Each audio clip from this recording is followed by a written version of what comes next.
Olá, galera, bem-vindos a mais um episódio do Slowcast.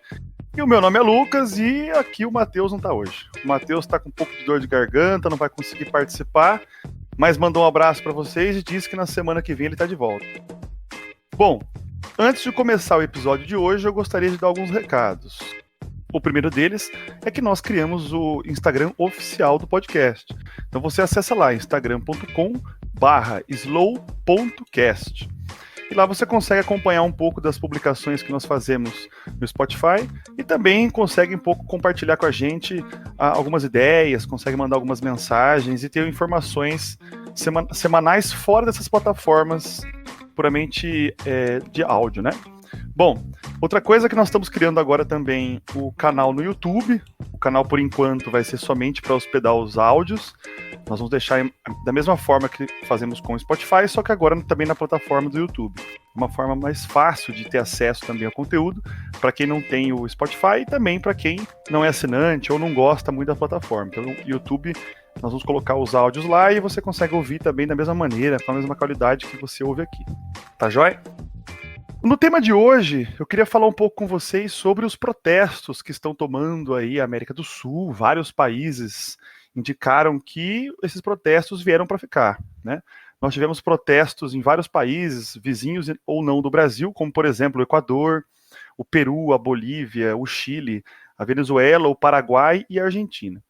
Então eu trouxe para vocês aqui hoje um pouquinho sobre o panorama de alguns deles, que na última semana vem tendo bastante espaço na mídia, e acho que facilita um pouco o nosso entendimento sobre os reais problemas, né, pelos quais a América do Sul passa atualmente, e que, por sinal, o Brasil também está vivendo esse contexto de uma certa mudança na forma como a política vem sendo feita, comparado com aquela que nos últimos anos apareceu. Tá joia?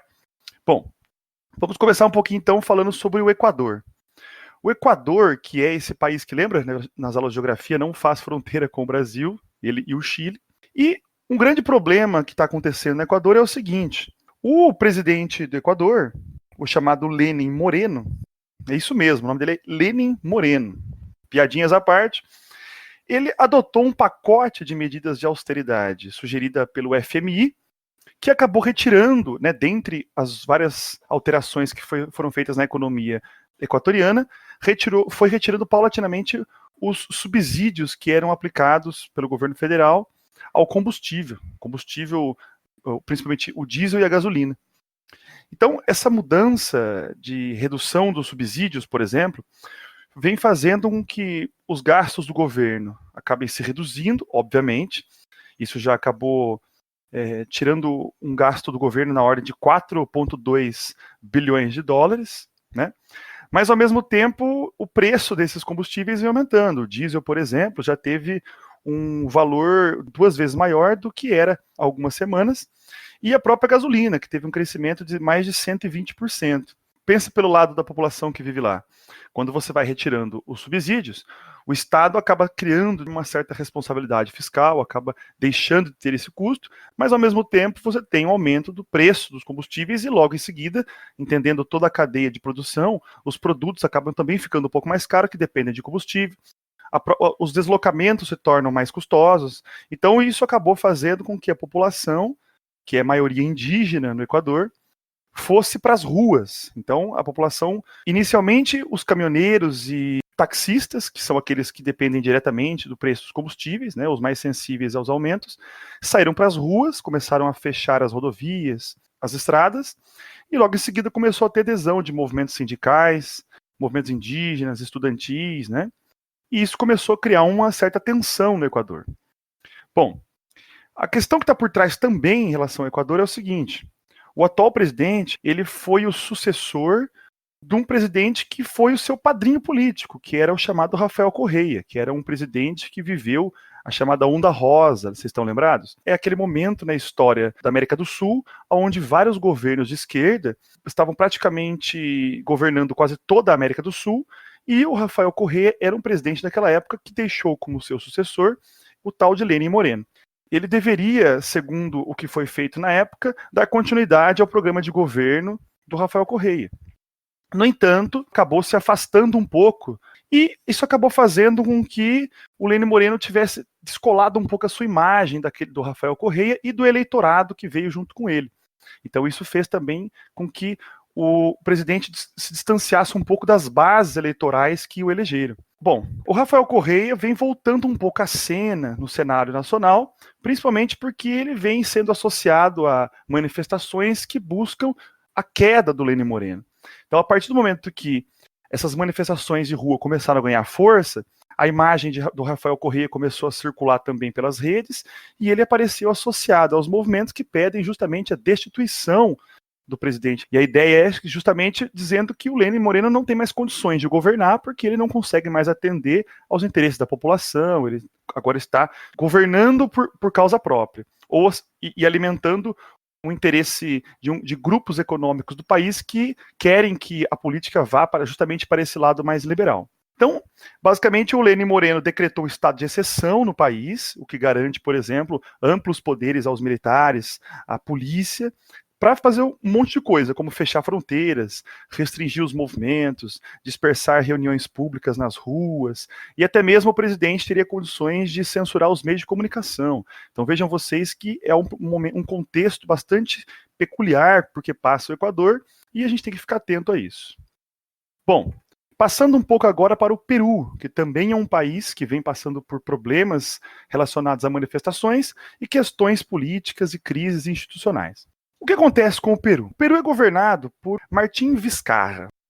Esse presidente governa desde 2018, a partir do momento onde houve a renúncia do Pedro Paulo Kuczynski, e ele era o Vizcarra era o vice-presidente e assumiu no lugar. O PPK, como era chamado o ex-presidente, ele acabou sendo pego em uma negociação de vantagens indevidas com parlamentares para aprovação de algumas medidas e acabou tendo que encerrar o seu mandato de forma mais curta.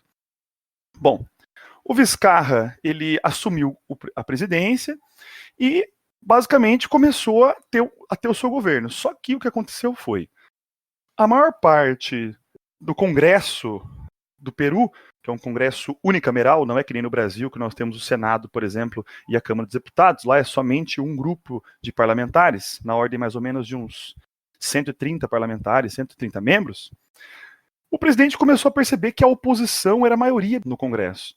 E com isso ele não conseguia governar. Ele simplesmente mandava algumas reformas e alguns projetos com bastante excepcionalidade, né, de importância, para que fossem aprovados de forma urgente, e o Congresso barrava ele.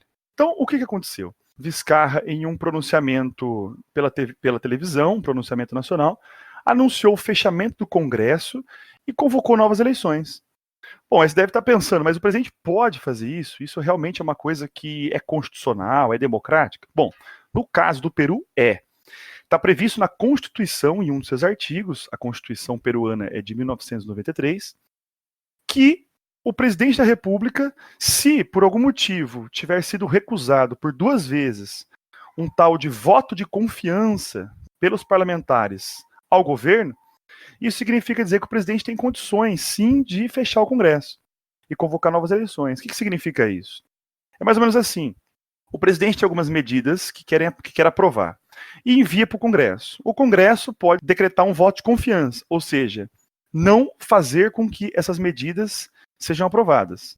Acontecendo isso uma vez, o presidente deve dissolver o seu próprio gabinete presidencial, nomear novos representantes, um corpo ministerial diferente. Isso teria acontecido durante a presidência do PPK. E pela segunda vez, caso também aconteça de um voto de confiança por parte do parlamento, isso significa dizer que na segunda vez já o presidente já tem condições agora de dissolver o Congresso e dar aos eleitores a palavra final. Se os eleitores elegerem representantes parlamentares que estejam alinhados àquelas ideias que foram barradas, aí não tem como negar que realmente o presidente não vai conseguir avançar a sua agenda. Agora, se pelo contrário, essas novas eleições permitirem com que os eleitores coloquem no Congresso parlamentares que tenham uma visão alinhada aos interesses do presidente, aí significa dizer, então, que o presidente que vai fazer a sua agenda avançar. Então, é um instrumento constitucional para destravar alguns problemas que aconteçam na democracia peruana. Bom, isso foi feito, foi decretado dessa mesma maneira em rede nacional, só que O problema que estava por trás, que foi o estopim justamente para esse segundo voto de confiança, é que o Vizcarra ele estava tentando fazer uma reforma no judiciário do Peru para que pudesse ele, o presidente, nomear o Tribunal Constitucional, que é mais ou menos o que no Brasil nós chamamos de Supremo Tribunal, né, mais alta corte. E é justamente essa mais alta corte que tem condições de investigar os congressistas que têm foro privilegiado. Enquanto isso, atualmente, fica nas mãos do parlamento fazer essas nomeações. E o parlamento, como está um pouco com o rabo preso em relações de corrupção com empreiteiras brasileiras, exatamente. O Peru, um tempinho atrás, teve problemas com a Odebrecht. Tanto é que foi motivo de renúncias e até mesmo de um caso de suicídio de um ex-presidente peruano que havia sido investigado. Nesse imbróglio que virou, o Congresso quer manter ele a nomeação. Enquanto presidente, quer passar para ele agora a nomeação para poder fazer avançar essa agenda anticorrupção, já que o Vizcarra ele é um presidente pragmatista, né, tecnocrata, é um cara que ele não tem muitas habilidades políticas, ele tem uma agenda bastante rígida que quer avançar. Isso fez com que, obviamente, o Congresso, pelo seu lado, fizesse uma declaração de vacância do cargo. Olha que interessante. O Congresso do Peru decretou que agora aquele não é mais o presidente porque ele é incapaz moralmente de governar. Então isso estourou uma crise institucional no Peru, já que ambos os lados não reconhecem mais a legitimidade dos seus cargos e das suas instituições. A vice-presidente peruana acabou sendo nomeada a nova presidente e ela simplesmente disse que aceitaria o cargo, mas logo em seguida, quando percebeu que as Forças Armadas e as forças policiais foram até o Palácio Presidencial do Peru e decretaram apoio a Vizcarra, né? Ela simplesmente renunciou e disse que não conseguiria mais. E aí a população saiu para as ruas, uns apoiando a permanência do Vizcarra e o fechamento do Congresso, outros dizendo que, na verdade, o Congresso deveria ser mantido. Então, na verdade, estourou uma crise no Peru e que está sendo desenrolada para ver o que acontece. Bom, o próximo país que trouxemos aqui um pouco para falar e que, de alguma forma, também passa por sérios problemas e por uma crise institucional, é a Bolívia. O que acontece na Bolívia é um pouco diferente do que já foi falado aqui atrás. O Evo Morales é o atual presidente da Bolívia, e ele é o primeiro presidente indígena, de uma Bolívia majoritariamente indígena, eleito lá em 2006, né, foi uma eleição marcada por aquela onda rosa que eu já comentei, um momento onde vários presidentes de esquerda, com agendas basicamente de esquerda também, assumem o poder, que acabou garantindo um pouco a nomenclatura de um movimento bolivarianista. O Evo Morales, ele venceu lá em 2006 a primeira eleição, depois por várias eleições foi novamente vencendo, e aí depois ele conseguiu aprovar uma reforma na Constituição para a reeleição, conseguiu fazer uma manobra institucional e eleitoral para conseguir se reeleger sucessivamente, e por várias eleições, já é a quarta eleição que ele vence consecutivamente. Obviamente que isso começa a desagradar um pouco a oposição, existe uma oposição em todo o país. E a oposição boliviana vem contestando essas novas eleições, mas lembrem sempre que isso faz parte de um contexto global de enfraquecimento das democracias, de descontentamento com os políticos tradicionais, de questionamento das instituições. Isso é uma crise, o Brasil também se insere nisso. O mundo vive um momento bastante peculiar na sua história em que as democracias estão sendo questionadas. A atual reeleição do Evo Morales, em uma eleição que acabou justamente nessa semana em que o podcast vem sendo publicado, fez com que o Evo tivesse um novo mandato e que terminaria somente em 2025, ou seja, ele ficaria supostamente 19 anos consecutivos na presidência da Bolívia. E além disso, essa quarta eleição do Evo Morales garantiu também para ele uma maioria absoluta na Câmara e no Senado, ou seja, no Congresso, no Parlamento. Então, perceba que ele continua tendo maioria no Congresso, então isso foi mostrando para a oposição que a oposição ainda está longe de conseguir alcançar o Evo Morales e implantar uma agenda diferente, já que o Evo Morales ele tem uma plataforma política e econômica bastante semelhante àquela bolivarianista. Lembre que essa agenda bolivarianista é uma agenda econômica e política, teve uma origem com Hugo Chávez, que é um falecido presidente da Venezuela, que tem como seu sucessor político Nicolás Maduro, que atualmente também passa por problemas na Venezuela. Até aí tudo bem. O problema é o seguinte, essa apuração feita hoje em dia é assim, né? As apurações elas vão acontecendo quase ao vivo, os meios de comunicação eles estão presentes até mesmo nas várias instâncias do governo, então é possível acompanhar quase ao vivo a apuração das urnas. Essa apuração estava sendo feita e apontava um segundo turno, já que na Bolívia o presidente não precisa ter maioria, igual ao Brasil, 50% mais um, para ser eleito já no primeiro turno. Na Bolívia, se o presidente tiver 40% do eleitorado e uma diferença de 10 pontos percentuais do segundo lugar, ele já é eleito no primeiro turno. E não é isso que apontavam as apurações. Aí, do nada, houve uma interrupção das apurações e supostamente houve uma mudança do método de apuração.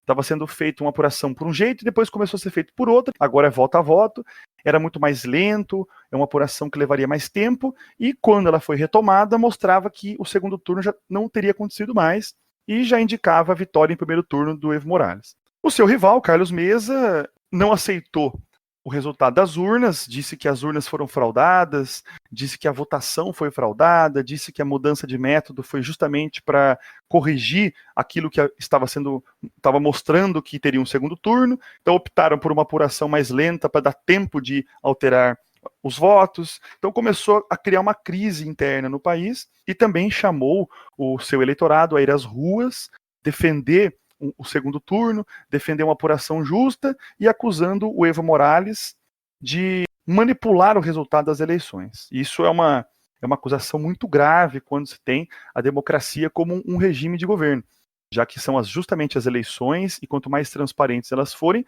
que garantem a legitimidade de um governo para que ele possa ter depois, futuramente, ser colocado à prova às urnas novamente, enfim. Então isso é muito ruim para uma democracia quando o resultado é contestado.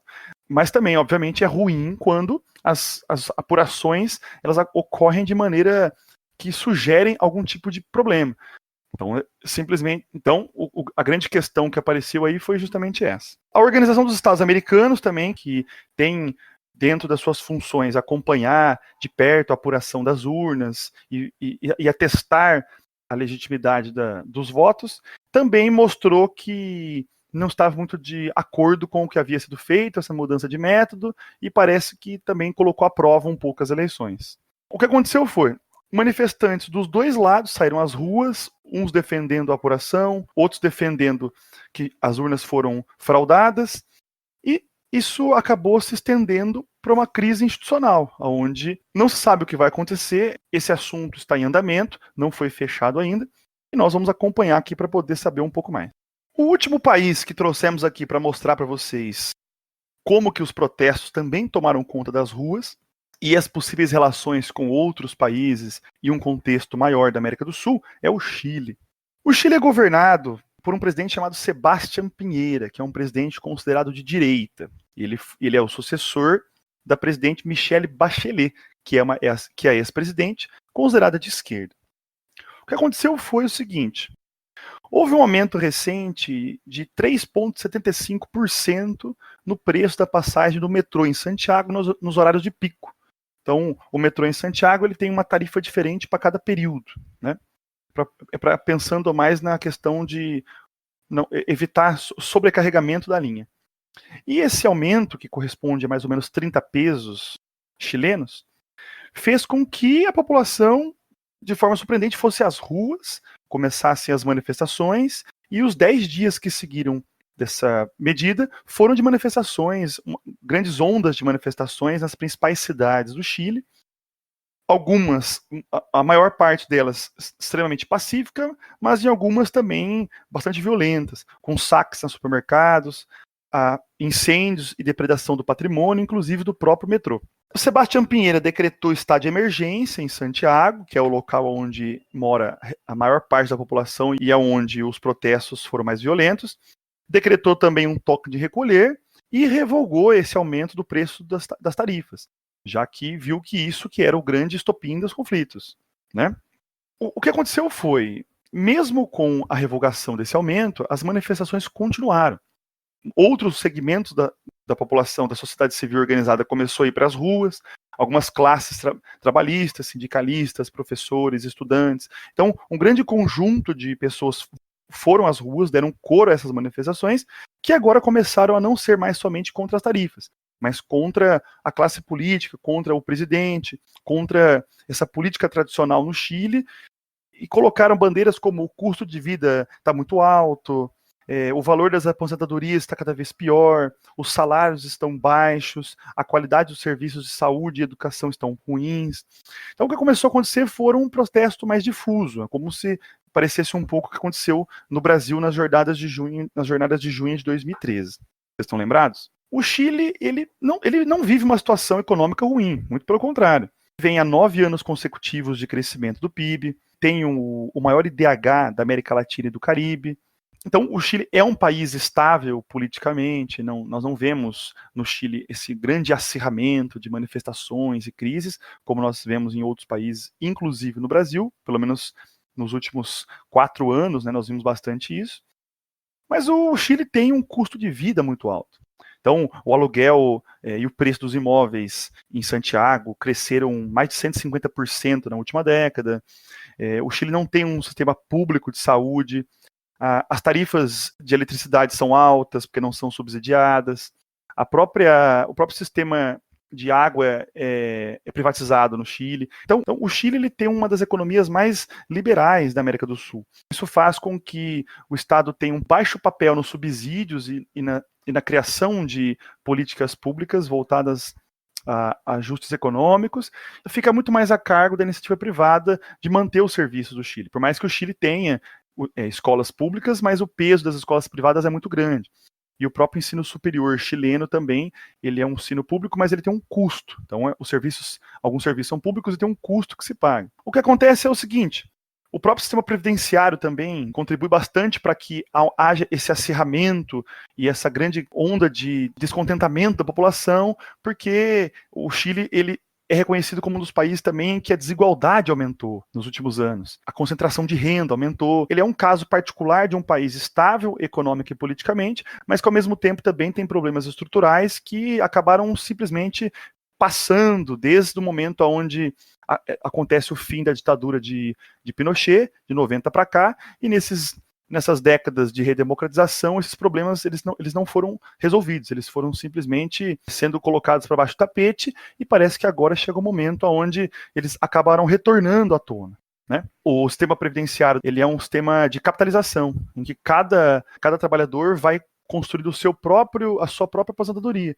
vai fazendo aportes de dinheiro, vai complementando ao longo da vida para que no futuro ele tenha a sua aposentadoria. E muitos não conseguem fazer isso e acabam tendo uma aposentadoria muito baixa. Então isso também é um problema e que a população, pelo menos os manifestantes que foram para as ruas, levantam a bandeira de uma possível reforma nesse sistema.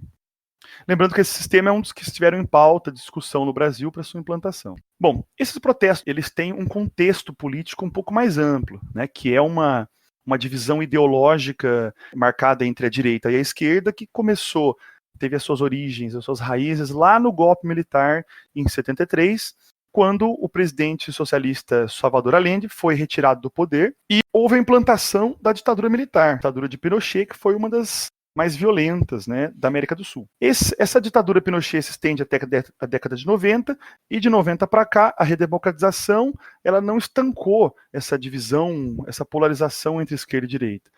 Acontece até, por sinal, uma alternância de poder. Então, é mais ou menos assim, um governo de esquerda acaba cedendo espaço a um governo de direita, e depois um governo de esquerda novamente. Então, tá bem, a política chilena é bem marcada por essa polarização, né?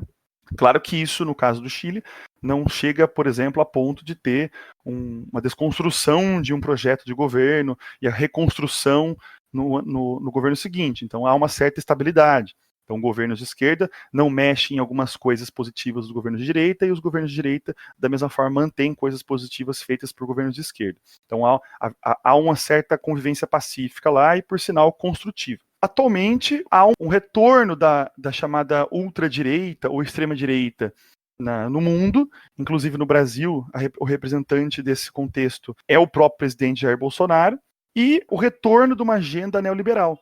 Então é possível encaixar os protestos do Chile nesse contexto em que uma agenda neoliberal volta a ser implantada na América do Sul, que havia tido um tempo de negação por parte dos governos de esquerda, e que agora, com o seu retorno, novamente os problemas acabam retornando também, tanto quanto quando eram os governos de esquerda com os problemas das suas agendas.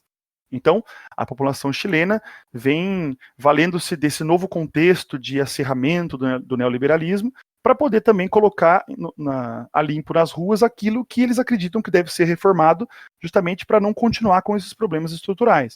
Agora, o problema foi que o presidente Sebastião Pinheira, num dos seus diálogos com a sua equipe governamental, acabou usando uns termos bastante estranhos, como, por exemplo, ele falou em guerra contra um inimigo interno a partir dessas manifestações, ao convocar as Forças Armadas. Então ficou uma coisa meio estranha, sabe? Não pegou muito bem, porque essa ideia de inimigo interno, de repressão e de guerra eram slogans, né, políticos na época da ditadura. Então a esquerda também se valeu disso para acusar ele de estar se aproximando daquilo que já havia sido enterrado, né, no Chile. E claro que o Chile tem uma convivência com protestos nas ruas já desde da sua redemocratização. Em 2011 e 2006, por 2 vezes, os estudantes, os estudantes, né?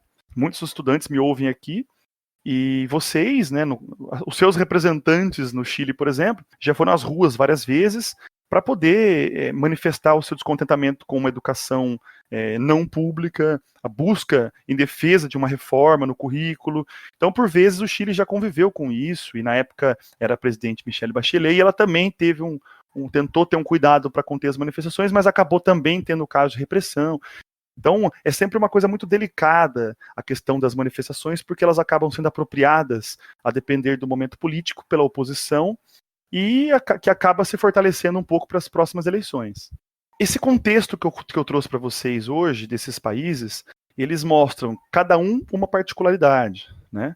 Por exemplo, eu trouxe até alguns exemplos, como o Paraguai, que teve o seu presidente, o Mário Benítez, que escapou por pouquíssimo de um processo de impeachment lá pelo Congresso por traição dos interesses nacionais, quando foi renegociar o preço da energia da usina de Itaipu com o governo brasileiro.